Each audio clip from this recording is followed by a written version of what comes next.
O imaginário social, muitas vezes, atribui evolução tecnológica ao que é observado em filmes e séries, algo coexistindo entre Blade Runner, Altered Carbon e Black Mirror. A frase "no futuro teremos carros voadores" ronda o pensamento coletivo a cada novidade ou ferramenta lançada. E o futuro parece incrível, grandioso, promissor. Contudo, muitas vezes uma parte desse futuro utópico, ou distópico, se você preferir, é ignorada. A parte diretamente ligada ao ser humano. É muito fácil imaginar carros voando pela cidade, robôs realizando serviços domésticos, gadgets portáteis para uso no dia a dia, mas não imaginamos as aplicações e benefícios reais da tecnologia para o bem-estar da humanidade. E quando eu falo em bem-estar, eu falo especificamente de saúde, qualidade de vida, longevidade. O poder da biotecnologia é muito subestimado. Só que estamos falando do talvez maior potencial de aplicação do uso da inteligência artificial. Inicialmente, eu gostaria de desmistificar algumas fantasias existentes sobre o assunto. Até porque eu mesma cometi o mesmo erro de entendimento megalomaníaco. Na minha cabeça, o futuro era algo mais parecido com o desenho dos Jetsons.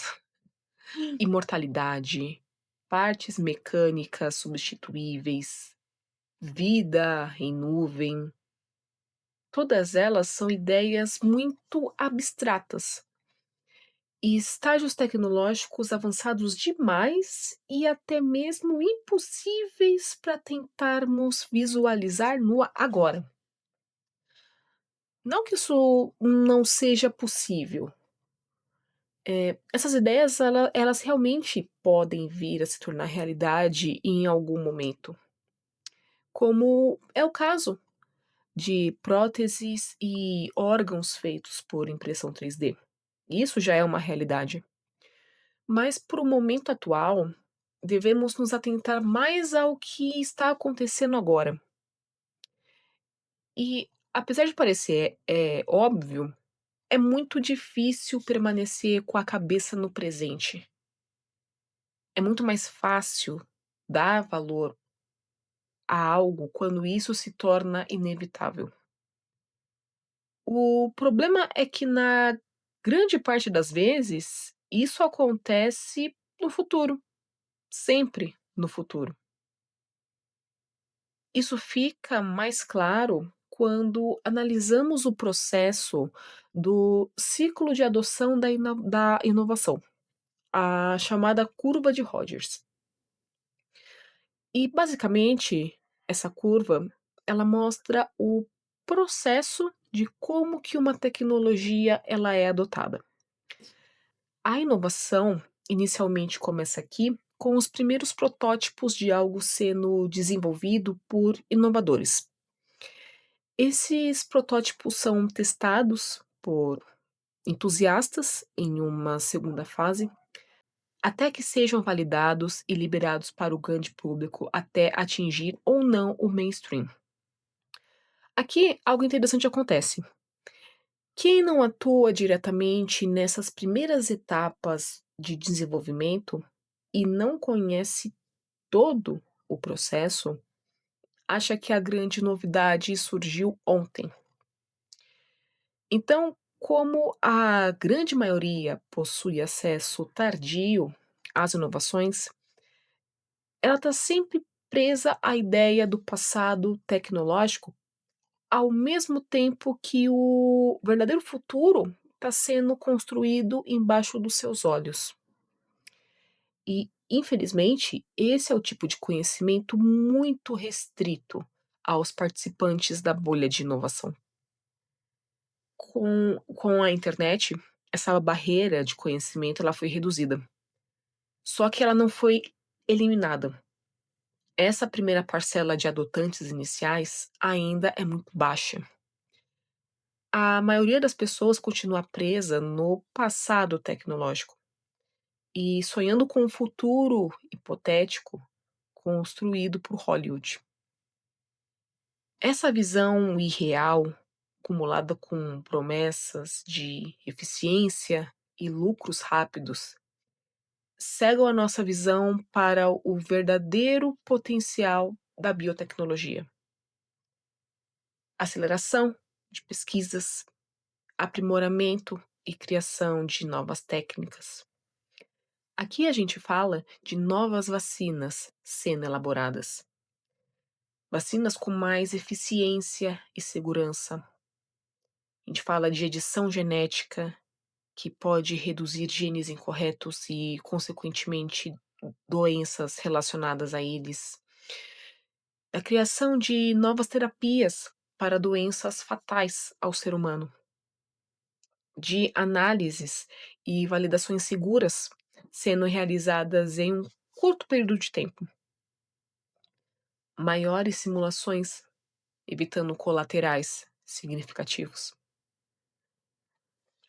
Ponto muito importante aqui, porque cabe lembrar que as principais causas de mortes no mundo envolvem doenças não transmissíveis, como doenças cardiovasculares, AVC e ataque cardíaco, doenças respiratórias e doenças crônicas e metabólicas, câncer, Alzheimer e diabetes. Então, em um momento, imagina o potencial que existe no uso de IA para trabalhar em cima disso. Atualmente já existem algumas iniciativas interessantes sobre o assunto, como por exemplo o AlphaFold, nem sei se a pronúncia correta é essa, que é uma IA do Google que fornece previsões de estruturas biomoleculares, incluindo proteínas, DNA, RNA, ligantes e íons. A ferramenta Sacana.ai, que apesar do nome engraçado, ela tenta emular basicamente todo o processo de pesquisa científica, desde a geração de novas ideias de pesquisa até a apresentação dessas descobertas. E o assistente Boreum, que é especializado em pesquisas acadêmicas e literatura científica. Uma aplicação prática e inusitada dessas ferramentas aconteceu até que recentemente, quando viralizou a história de um homem que supostamente curou o seu cachorro com câncer ao criar uma vacina de mRNA personalizada usando inteligência artificial. Claro que não foi exatamente isso, não houve exatamente a cura, mas o câncer verdadeiramente reduziu. Esse homem, que é engenheiro de formação, ele usou essa ferramenta, o AlphaFold, para sequenciar o DNA do tumor, identificar as proteínas alteradas para conseguir apontar possíveis alvos terapêuticos.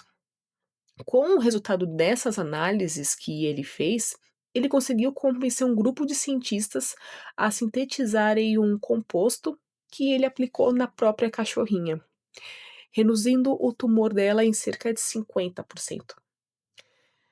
Aqui é importante lembrar que essa mesma tecnologia, ela foi utilizada para a criação das vacinas do Covid-19. Isso para ter uma noção do potencial que existe na biotecnologia. Esse potencial revolucionário da biotecnologia, inclusive, já está na mira dos grandes venture capitals. Tanto que a A16Z, que é um dos maiores venture capitals em atuação, possui no seu portfólio quase que 90 empresas nessa linha envolvendo saúde e bem-estar. Mas apesar de toda essa movimentação acontecendo nos bastidores da bolha de inovação, o que vemos na grande mídia são notícias envolvendo novas ferramentas que podem aumentar sua produtividade em 5.000%, profissões que serão substituídas e cursos de agente de IA. Mas por que isso deveria ser mais importante do que encontrar cura de uma doença que mata milhões por ano? Por que o nosso foco ele é tão errado? E a resposta é simples: isso não dá dinheiro no curto prazo. Não dá para vender eficiência quando uma pessoa está internada. Não dá para vender automação quando alguém precisa de cuidados. Não dá para vender cursos quando alguém já morreu. O sistema coloca o lucro rápido acima de tudo. E a ciência exige tempo. A urgência de fazer dinheiro é maior do que resolver problemas reais. E enquanto não existe interesse sobre o assunto, continuaremos sonhando com um futuro que talvez nunca exista e menosprezando os pequenos, mas significativos avanços. Ao invés disso, podemos nos apegar a uma visão mais humanista, nos apegar às pequenas vitórias. Na velhice, com maior qualidade de vida, com mais tempo com os nossos entes queridos, menos sofrimento por doenças que atualmente são incuráveis. Pelo menos essa é a minha visão. E eu acredito que isso torna o futuro muito mais otimista e esperançoso do que imaginar uma distopia vinda diretamente do Exterminador do Futuro. Ser imortal deve realmente ser muito legal, mas conseguir curar a diabetes também. Essa é a reflexão de hoje. Se você quer compartilhar alguma coisa, acrescentar alguma coisa, discordar de alguma coisa, comente aqui embaixo. Eu sou a Cláudia e esse é o Circuito Vivo. Até mais.